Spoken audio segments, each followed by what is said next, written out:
జమ్మూ కాశ్మీర్లోని పహల్గామ్లో జరిగిన ఉగ్రదాడికి భారత సైన్యం ప్రతీకారం తీర్చుకుంది. బీహార్లో ప్రధానమంత్రి వార్నింగ్ ఇచ్చినట్టుగానే వారి స్థావరాలలో వారికి సమాధి కట్టేశారు.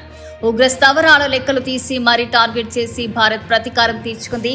చెప్పి మరీ అటాక్ చేసిన భారత సైన్యం దాడులకు కొద్ది నిమిషాల ముందే ఇండియన్ ఆర్మీ ట్వీట్ చేసింది. అర్ధరాత్రి 1:28 దాడికి సిద్ధం, గెలిపే లక్ష్యం అంటూ ఆర్మీ ట్వీట్ చేసింది. 1:51 ఆపరేషన్ ముగిశాక న్యాయం జరిగింది, జై హింద్ అంటూ ఆర్మీ మరో ట్వీట్ చేసింది. ఇక ఆపరేషన్ సింధూర్ ని స్వయంగా పర్యవేక్షించారు ప్రధాన మంత్రి నరేంద్ర మోడీ. ఇక వార్ రూమ్ నుంచి లైవ్ లోకి వీక్షించారు. కాగా ఆపరేషన్ సింధూర్ లో దాదాపుగా 100 మంది ఉగ్రవాదులు హతమయ్యారు.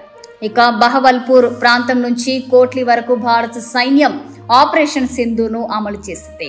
ఇక బహవల్పూర్ నుంచి కోట్లి వరకు ఉగ్రవాద శిబిరాలున్నాయని భారత ఆర్మీ మొదటి నుంచి అనుమానిస్తుంది. భారత ఆర్మీ అనుమానానికి తగ్గట్లుగానే ఇంటెలిజెన్స్ కూడా నివేదిక ఇచ్చింది. దీంతో మంగళవారం అర్ధరాత్రి నుంచి భారత సైన్యం తన పని మొదలుపెట్టింది. ఇటీవల జరిగిన పహల్గామ్ దారుణంలో పాకిస్తాన్ కు చెందిన లష్కర్-ఎ-తోయిబా ఉగ్రవాద గ్రూప్ కి సంబంధించిన వారు పాల్గొన్నారని భారత ఇంటెలిజెన్స్ కు సమాచారం అందింది. దీంతో భారత్ ప్రతీకారం మొదలుపెట్టింది.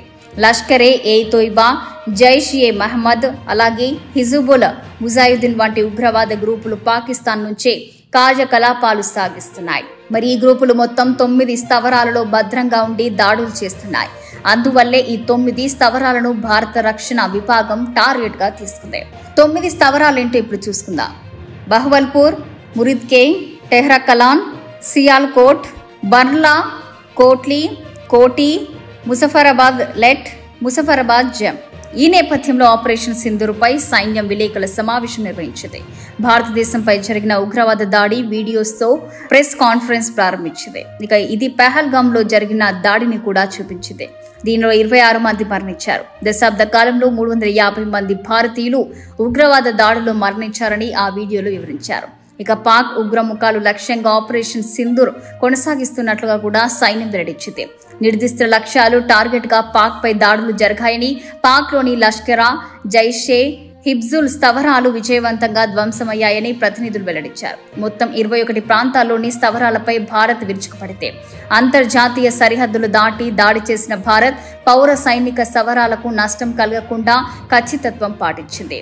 ఇక కసబ్ హెడ్ శిక్షణ పొందిన స్థావరాలు ధ్వంసం చేసింది. శాటిలైట్ చిత్రాలతో దాడులను సైతం భారత్ వివరించింది. దేశ ప్రయోజనాల కోసం తన హక్కును భారత్ ఉపయోగించుకుందని, భారత యుద్ధంగానే దాడి చేశామని భారత్ ప్రకటించింది. ఇక భారత దెబ్బ శత్రు దేశానికి చిరస్థాయిగా గుర్తుండిపోయేలా చేసింది.